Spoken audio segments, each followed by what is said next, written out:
नमस्कार, मैं हूं रंजना राज और आप इस समय देख रहे हैं आपका अपना सबसे पसंदीदा news channel India town news. आपके अपने केबल नेटवर्क और डिजिटल नेटवर्क के माध्यम से मिले प्यार और भरोसे के बाद अब हम आपकी टीवी स्क्रीन पर ताज़ा समाचारों का गुलदस्ता और नए नए कार्यक्रमों की श्रृंखला लेकर आते रहेंगे। तो चलिए शुरू करते हैं समाचारों का सिलसिला उन खबरों से जो बनी है इस वक्त की सुर्खियां। अवैध रेत परिवहन पर कलेक्टर ने की कार्रवाई। राजस्व मंत्री के गृह जिले में ही प्रशासन को लगाया जा रहा चूना। अधिकारी कर्मचारियों को भी पहुंच रहा हिस्सा सूत्र। लघु वन उपज सहकारी समिति प्रबंधक हड़ताल पर। 4 सूत्रीय मांगों को लेकर किया धरना। काम प्रभावित होने पर शासन होगा जिम्मेदार। मांगे पूरी नहीं होने पर जारी रहेगी हड़ताल। सूरजपुर में बंदरों का आतंक, दुकानदार हो रहे हलाकान, लोगों के घरों में मचा रहे उत्पात। अचानक हमले से भयभीत रहवासी, बंदरों के झुंड से बना खतरा। अब खबरें विस्तार से। बलौदाबाजार राजस्व मंत्री के गृह जिले में रेत के अवैध उत्खनन और परिवहन की खबर हमने प्रमुखता से दिखाई थी। शिकायतों के बाद गुरुवार को प्रशासन जागा। कलेक्टर चंदन कुमार के निर्देश पर बलौदाबाजार के सभी विकास खंड के अनुविभागीय अधिकारी, तहसीलदार की विशेष टीम बनाकर एक साथ दबिश दी।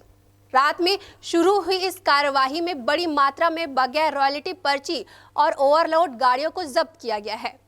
बलौदाबाजार जिले में रात के समय संचालित खदानों में 7 चैन माउंटेन मशीन और रेत का परिवहन करते लगभग 50 से ज्यादा हाईवा समेत ट्रैक्टरों पर कार्रवाई की गई।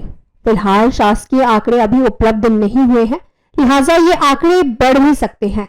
वहीं कार्रवाई की जानकारी ना तो खनिज अधिकारियों को दी गई और ना ही पुलिस विभाग को। कार्रवाई प्रारंभ होने के पश्चात लगभग 10 बजे पुलिस को जानकारी दी गई। आज पूरे जिले बलौदाबाजार भाटापारा में आदरणीय कलेक्टर महोदय के निर्देशन पे इलीगल माइनिंग पे और इलीगल ट्रांसपोर्टेशन पे जो है कार्रवाई की जा रही है सभी के द्वारा। एक्चुअल में एक मतलब जिले में भी जो है बहुत शिकायतें आ रही थी, उसी के तारतम्य में कार्रवाई की जा रही है। लगभग कितनी गाड़ियों पे कार्रवाई की गई है? अभी हम लोग जो कुकुर्दी बाईपास पे खड़े हैं, यहाँ पे लगभग 9 हाईवा जो है हमने रोके हुए हैं। हमारी पूरी टीम लगी हुई है शाम से और ये आगे भी कार्रवाई इस तरीके की जारी रहेगी। किस प्रकार की अनियमितता जो है गाड़ियों में देखने मिली है? गाड़ियों में जो है एक तो जो है आपके पीट पास की जो है अनुपलब्धता है, साथ ही गाड़ियां जो है ओवरलोडेड है। अवैध परिवहन से प्रशासन को राजस्व की हानि होती है।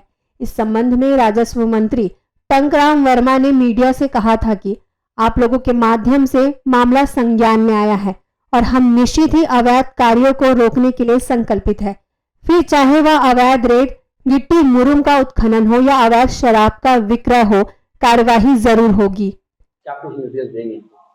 देखिए, अवैध खनिज, अवैध परिवहन और अवैध का जो सभी कारोबार है इसको बंद करना पड़ेगा। सरकार बदल गई है और इनको अपने कार्य पद्धति को ही बदलना पड़ेगा।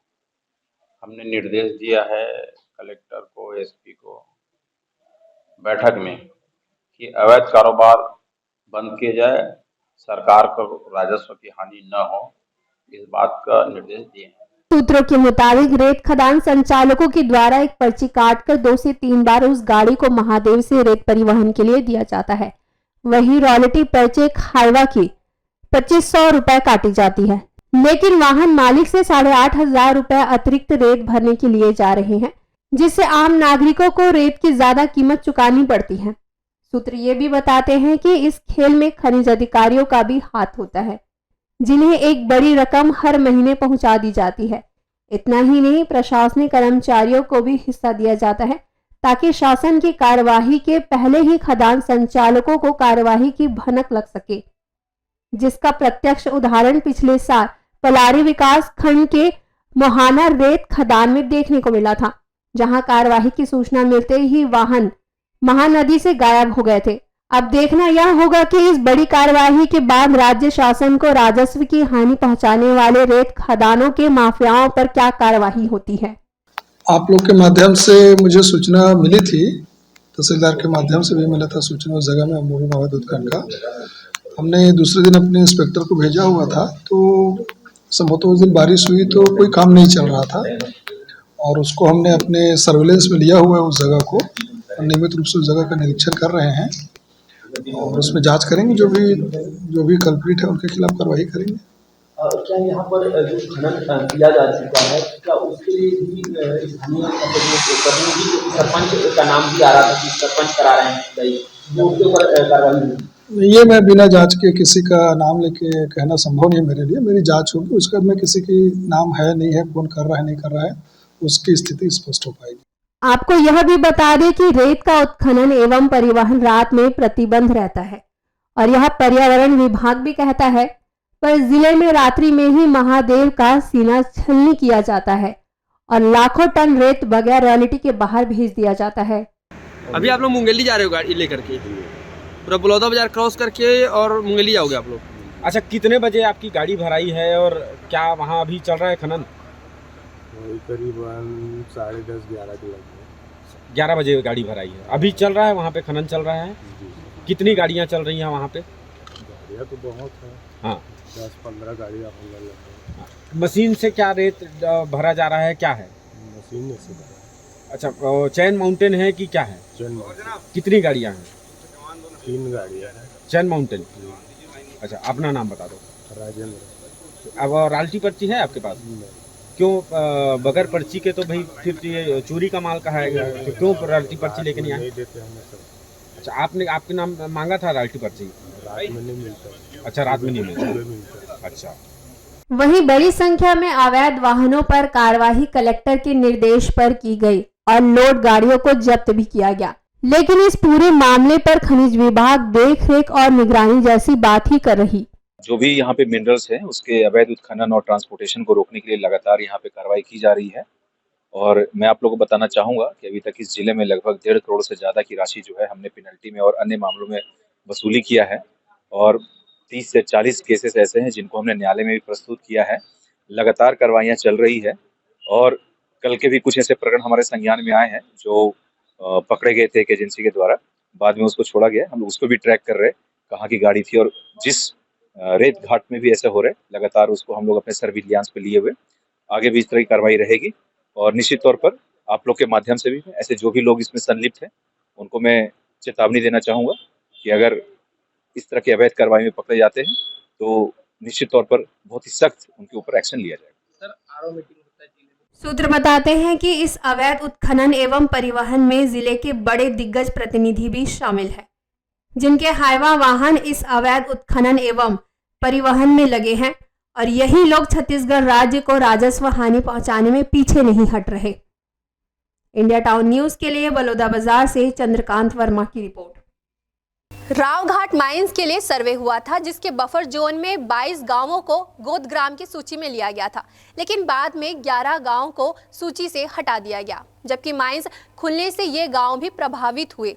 अब ये ग्रामीण अपने गांव को गोदग्राम में शामिल नहीं किए जाने को लेकर नाराज है और आंदोलन की बात कर रहे हैं। नारायणपुर में भिलाई इस्पात संयंत्र के तत्वाधान में संचालित रावघाट लो माइंस के आश्रित ग्रामों में स्थान नहीं मिलने से नाराज कुल 11 ग्रामों सैकड़ों ग्रामीण जिला कलेक्ट्रेट पहुंचे और कलेक्टर विपिन मांझी से मिलकर 11 ग्रामों को रावघाट माइंस के गोदग्राम में शामिल किए जाने की मांग रखी।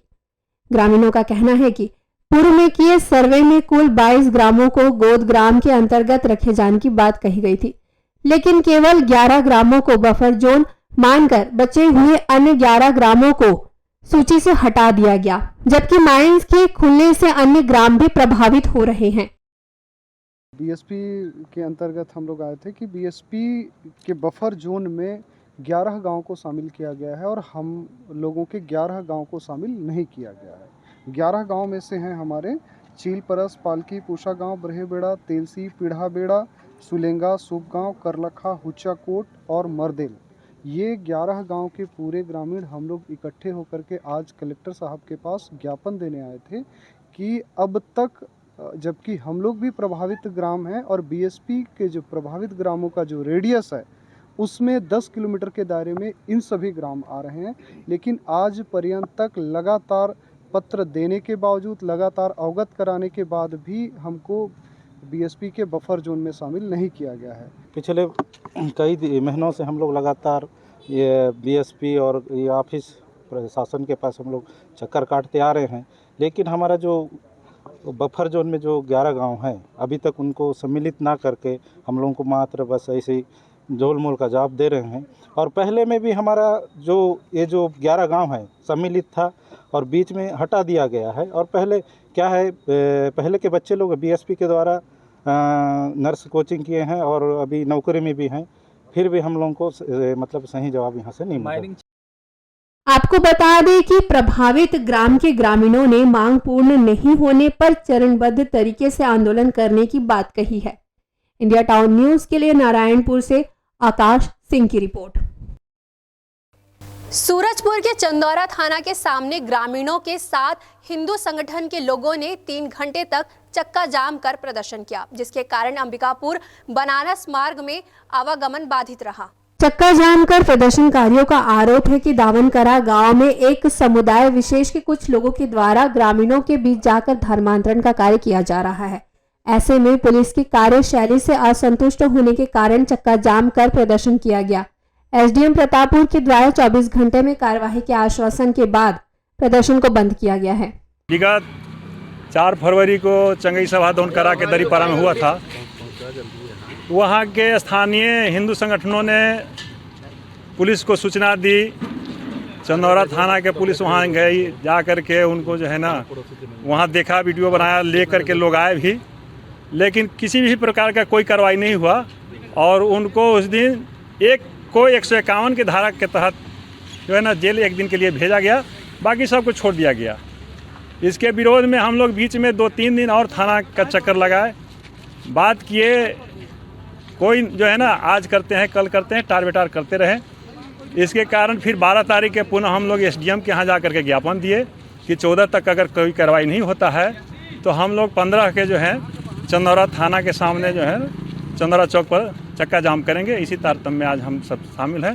चंदौरा में बीते दिनों ग्राम दावनकरा में कुछ प्रार्थना सभा में धर्मांतरण की शिकायत आई थी, जिसपे पुलिस के द्वारा जांच करके प्रतिबंधात्मक कार्रवाई की गई है। इसी चीज को लेके आज कुछ लोगों के द्वारा चंदौरा तिराहा में धरना प्रदर्शन किया गया था अपनी कुछ अन्य मांगों को लेकर, जिन्हें मौके पे पुलिस प्रशासन के द्वारा समझाइश दिया गया तथा उनके द्वारा ज्ञापन देकर धरना को समाप्त किया गया है। और आने वाले दिनों में उनके द्वारा जो भी मांगे कही गई है उस पर भी कार्रवाई की जाएगी। इंडिया टाउन न्यूज के लिए सूरजपुर से एजाज अहमद की रिपोर्ट।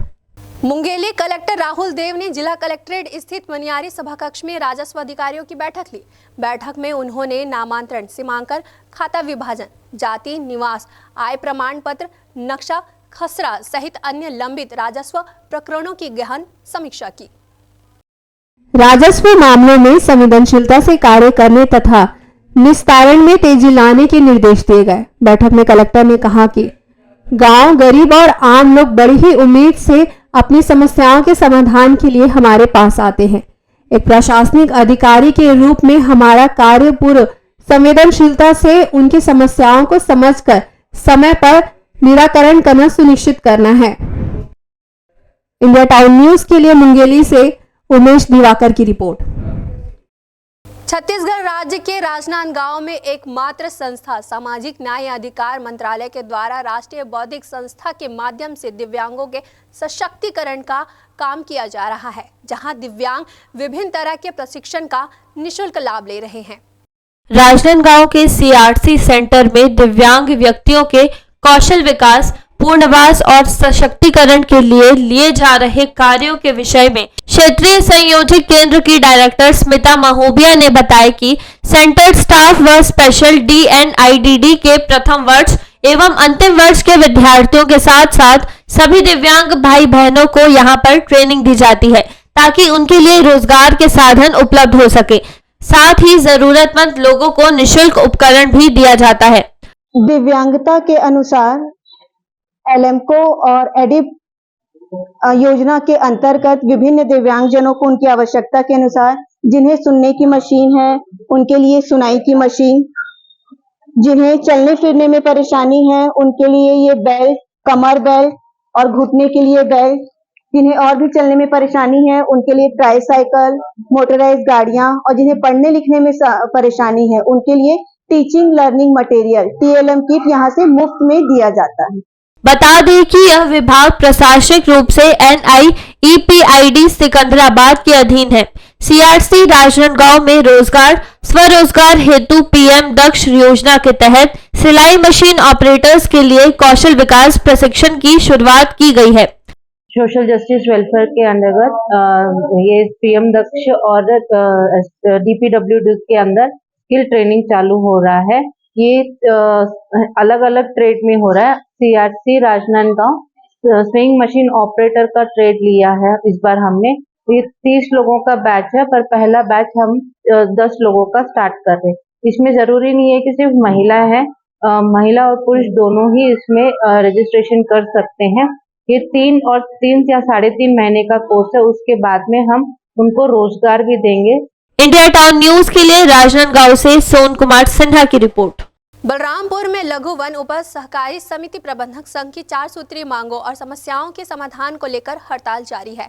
संघ का कहना है कि हड़ताल के दौरान तेंदुपत्ता बीमा योजना, लघु वन उपज संग्रहण, मिलेट संग्रहण सहित अन्य योजना प्रभावित होगी, जिसके लिए शासन प्रशासन जिम्मेदार होगा। समिति प्रबंधन संघ के प्रदेश महामंत्री सुरेश सोनी का कहना है कि पिछले सरकार में जो वेतन निर्धारण किया था उसे लागू किया जाए, साथ ही सीधे इनके खाते में वह राशि आए। 2016 में जो सेवा नियम बनाया गया था उसे लागू किया जाए। प्रबंधक संघ के हित में नियमों को लागू करें। 4 सूत्रीय मांगों को लेकर लघु वनोपज सहकारी समिति प्रबंधन संघ की हड़ताल जारी है। प्रबंधक संघ का कहना है कि इनकी मांगों को जल्द से जल्द लागू किया जाए, नहीं तो यह हड़ताल आगे भी जारी रहेगी, जिससे लघु वनोपज संग्रहण से संबंधित कार्य प्रभावित होंगे। 4 सूत्री मांग से पिछले 6 फरवरी से अपने अनिश्चितकालीन हड़ताल पर बैठे हैं। हमारा मांग है कि हमारा जो पिछला सरकार हमारा वेतन निर्धारण किया था संविदा वेतन 7, 8, 9 को, हमारा जो एमडी है अनिल राय, उस वेतन निर्धारण को आचार संहिता के कुछ दिन 1 महीना तक रोक के रखे और आचार संहिता से 2-4 दिन पहले तक के बाद जैसे उसको घटा के 5, 6, 7 कर दिए, जिससे हम लोगों को 6 से 7 हज़ार रुपये का हर माह जो बढ़ोतरी मिलता वो नुकसान कर दिए। दूसरा हमारा मांग है कि हम सभी हमारे से जुड़े हुए सभी लोग जो हमारे वनोपज से जुड़े सबके निजी खाते में राशि जाता है, हम लोग को केवल छोड़ के बाकी सबके निजी खाते में हम चाहते हैं कि हमारे भी निजी खाते में वो राशि जाए।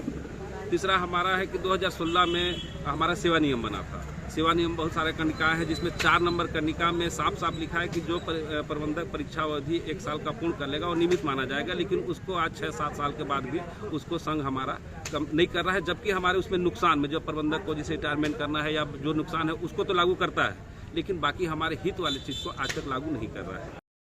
इंडिया टाउन न्यूज के लिए बलरामपुर से कुलेश्वर की रिपोर्ट। आप देख रहे हैं अपने केबल नेटवर्क पर आपका अपना news channel India town news.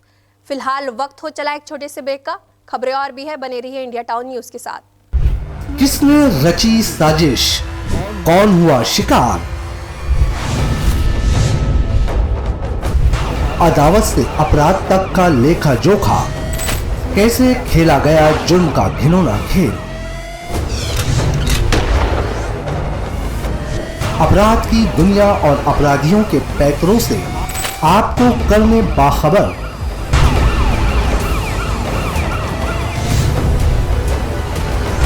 देखिए इंडिया टाउन न्यूज पर जरायम हर रविवार रात 8 बजे। स्वागत है, चलिए बढ़ते अगली खबर की ओर। सूरजपुर में इन दिनों बंदरों का आतंक जारी है। पिछले कई महीने से सूरजपुर नगर पालिका क्षेत्र में बंदर आतंक मचा रहे हैं। घरों में लगे सीमेंट के सीट के छत और खपरे की छत को तोड़ रहे हैं और इन बंदरों से छोटे बच्चों को भी खतरा बना हुआ है। सूरजपुर के न्यायालय की बाउंड्री पर बंदरों का झुंड पहुंचा हुआ है। न्यायालय के सामने लगी चना मुर्रा की दुकान लगने वाले ठेले से बंदर सामान लेकर खाने लगे। ठेला मालिक ने उसे भगाया तो बंदर ने उसे ही काटने की कोशिश की। जैसे तैसे मालिक बच सका। यह नजारा इन दिनों सूरजपुर में आम हो गया है। बंदरों का तभी हर जगह बहुत सारी जगह देखा जा रहा है, जैसे सभी घरों में भी देखा जा रहा है। और तो बहुत से लोग जो गरीब हैं और मतलब हर टाइप के लोग हैं यहाँ पे, गरीब से लेके बड़े हैं, और जिन लोगों का भाई कच्चा घर है, खपड़ेल घर है, टीना का घर है, तो अभी बंदरों का झुंड बहुत सारे जगह से मतलब हर जगह फैलता हुआ ही जा रहा है। और वो काफी झुंड में भी आ रहे हैं और सबके घर में जो खाने का कोई सुखा रहा है या कुछ और भी कुछ कर रहा है, तो उनका सारे जगह से उनको क्षति ही पहुंचाया जा रहा है। हाल मुर्रा का दुकान लगाते हैं, यहाँ पर बंदर आए थे। हम चाहते हैं कि नगर पालिका ये यहाँ का वन विभाग इन लोग को सुरक्षित करे। यहाँ पर सब पूरा फल्ली उठा कर ले गए थे, तो उन लोग को देखे फिर आए, फिर कुत्ता मिला भी, कुत्ता ले भी गए। यहाँ पर डर ही लगता है, पूरा झुंड पे झुंड आते हैं, तो लगता है कि कहीं काट उठ ना है। हम चाहते हैं इन लोग को सुरक्षित करें। स्थानीय लोगों का कहना है कि बंदर को शहर से भगाने के लिए नगरपालिका एवं वन विभाग को पहल करनी चाहिए। उनके लिए जंगल में ही समुचित व्यवस्था करें ताकि यह बंदर शहर की ओर न आए। इससे बड़े सहित बच्चों को भी खतरा हो सकता है। इंडिया टाउन न्यूज के लिए सूरजपुर से एजाज अहमद की रिपोर्ट। बलरामपुर जिले के तहसील रामानुजगंज के तहसीलदार के द्वारा धान खरीदी कार्य में करोड़ों का घपला करने के मामले में गठित जांच टीम के द्वारा 13 पटवारियों की संलिप्तता बताते हुए उनके ऊपर भी आपराधिक मामला दर्ज करने के निर्देश दिए, जिससे आक्रोशित जिले के पटवारी अपनी कलम बंद कर लामबंद हो गए हैं। पटवारी एकता जिंदाबाद जिंदाबाद जिंदाबाद, पटवारी एकता जिंदाबाद जिंदाबाद जिंदाबाद, स्वस्ति चौधरी को भगाना है भगाना है भगाना है। बलरामपुर जिले के रामानुजगंज तहसीलदार के द्वारा 3 धान समितियों में 3 करोड़ 63 लाख रुपए का घपला करने का मामला सामने आया था, जिसके बाद एक टीम को गठित कर मामले की जांच की जा रही थी। जांच के बाद धान खरीदी कार्य में गड़बड़ी करने के संबंध में सरगुजा संभाग आयुक्त ने कार्यवाही करते हुए तहसीलदार को निलंबित कर दिया था, परंतु जांच टीम के मुख्य अधिकारी डिप्टी कलेक्टर शशि चौधरी के द्वारा बेवजह मामले में जिले के 13 पटवारियों को संलिप्तता बताते हुए आपराधिक मामला दर्ज करने के निर्देश दिए गए थे, जिससे आक्रोशित होकर जिले के समस्त पटवारी अपनी कलम बंद कर हड़ताल पर चले गए और मांग कर रहे हैं कि मामले में फिर से जांच हो और हमेशा से ही अपने अधीनस्थ कार्य करने वाले कर्मचारियों से दुर्व्यवहार करने वाले डिप्टी कलेक्टर को दूसरे जिले में भेजा जाए, तभी काम पर लौटेंगे, अन्यथा हड़ताल जारी रहेगी। उनका आभार व्यक्त करता है, परंतु हमारा जो प्रमुख मांग एक और रहा कि जो संबंधित अधिकारी जो कई दिनों से जब से आए हैं तब से जो विवादित रहे हैं, चाहे राजपुर में महिला पटवारियों के ऊपर उत्पीड़न का मामला आ रहा हो, जो राज्य महिला आयोग में आज तक मामला लंबित है जिसपे आज तक कोई कार्रवाई नहीं रही हो, चाहे वार्डफनगर में बात रहा हो जब उनको वहां से वार्डफनगर से हटाया गया, तो हमेशा ही ये अधिकारी जो है विवादित रहे, अपने अधीनस्थ कर्मचारियों के प्रति उनकी द्वेषपूर्ण भावना रही है। ऐसे में संबंधित अधिकारी यदि रहते हैं हमारे जिले में, तो यदि रहेंगे तो वो जांच को प्रभावित कर सकते हैं। जांच निष्पक्ष हो, इसके लिए जरूरी है कि वो इस जिले से बाहर जाए। हमारे प्रदेश के मुखिया माननीय मुख्यमंत्री जी से हमारा निवेदन है कि सामान्य प्रशासन विभाग उनके अंतर्गत है। ऐसे विवादित अधिकारी जो जांच को प्रभावित कर सकते हैं उन्हें इस जिले से स्थानांतरित कर किसी अन्य जिले में ले जाएं, ताकि निष्पक्ष जांच हो और जो शासन प्रशासन को घाटा हुआ है ऐसे वास्तविक दोषियों के ऊपर कार्रवाई हो सके। मुख्य रूप से धान खरीदी को लेकर जो कार्रवाई हुई थी उस मुद्दा पर लेकर हुआ।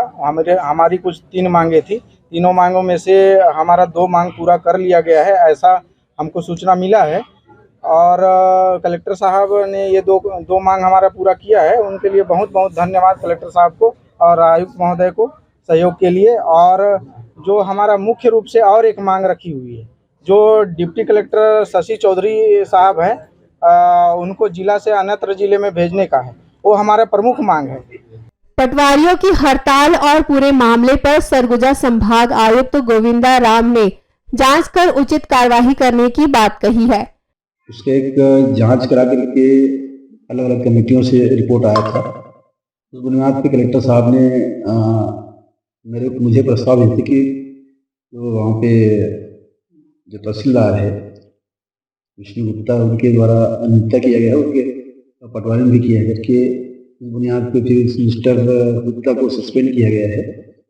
अभी ये लोग उसी कार्रवाई के विरुद्ध बहुत सारे पटवारी एफआईआर दर्ज हुआ है। मुझे कहना कि हमारे तो इसमें कोई गलती नहीं है, लेकिन हमारे विरुद्ध कार्रवाई कर दिया गया है, पुनः जांच करें। तो उसमें इनको ये कहा गया है कि अभी इस मामले में एक बार आप लोगों के बात को ध्यान रखते हुए पुनः जांच कराई जाएगी कमेटी बना करके। उस बुनियाद पे जो स्थिति आगे उस हिसाब से हम आगे बढ़ेंगे। इंडिया टाउन न्यूज के लिए बलरामपुर से कुलेश्वर कुशवाहा की रिपोर्ट। बिलासपुर जिले की हजारों आंगनबाड़ी कार्यकर्ताओं ने अपनी 8 सूत्रीय मांगों को लेकर मुख्यमंत्री के नाम कलेक्टर को ज्ञापन सौंपा और नेहरू चौक पर प्रदर्शन किया। बिलासपुर में कलेक्टर को मुख्यमंत्री के नाम ज्ञापन सौंपने के दौरान आंगनबाड़ी कार्यकर्ताओं ने कहा कि केंद्र और राज्य सरकार की हर योजनाओं को घर घर तक पहुंचाकर शासन का कार्य करने के बावजूद भी आज तक आंगनबाड़ी कार्यकर्ताओं को ना तो मजदूर और ना ही शासकीय कर्मचारी का दर्जा मिल पाया। इतना ही नहीं, महंगाई के इस दौर में सरकार से उन्हें 4500 रुपए का मानदेय मिल रहा है, जिससे उन्हें घर चलाना भी मुश्किल पड़ रहा है। प्रदेश और राज्य में डबल इंजन की सरकार है। ऐसे में आंगनबाड़ी कार्यकर्ताओं को न्यूनतम पारिश्रमिक वेतन, मिनी आंगनबाड़ी केंद्रों को निशर्त पूर्ण आंगनबाड़ी का दर्जा समेत मासिक पेंशन जैसी 8 मांगों को जल्द से जल्द पूरा किया जाए।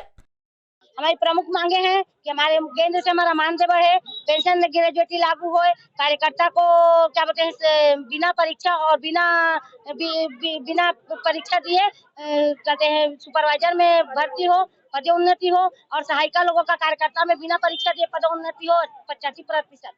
इंडिया टाउन न्यूज के लिए बिलासपुर से दिलीप अग्रवाल की रिपोर्ट।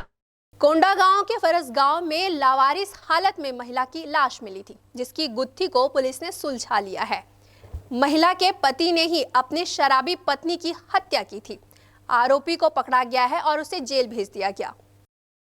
कोंडागांव जिले के फरसगांव थाना क्षेत्र के ग्राम बड़े मेटली पुल के पास 2 दिन पूर्व बुधवार की सुबह एक महिला की लहूलुहान और निर्वस्त अवस्था में लाश मिली थी।